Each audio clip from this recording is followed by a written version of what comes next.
কোথাও বাঁধভাঙ্গা উল্লাস, কোথাও বুক ভরা হারের ক্ষত নিয়ে কান্নায় ভেঙে পড়া। বিশ্ব ফুটবলের 23তম আসরের মেগা ফাইনালের পর দুই বিপরীত মেরুতে স্পেন ও আর্জেন্টিনার সমর্থকরা।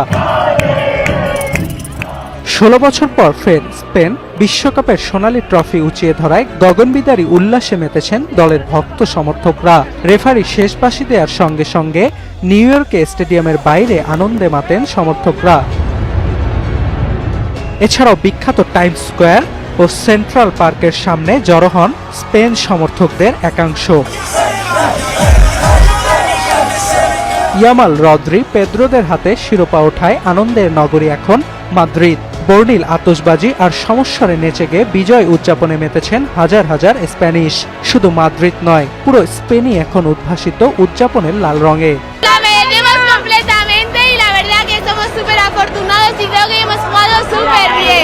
Yo me he desplazado precisamente para ver el partido aquí en Madrid, aquí en la pantalla de...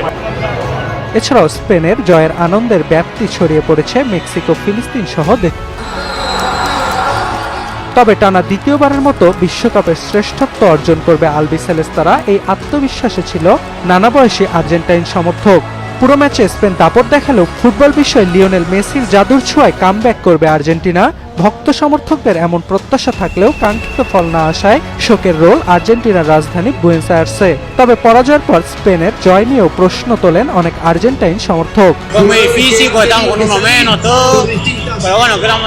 Para mí fue la mejor selección, fue un grupo de guerreros que la luchó hasta el final. No se dio, pero muy contento con el grupo. No hay nada más que le podamos pedir porque pusieron garra, nos representaron, lo dieron todo.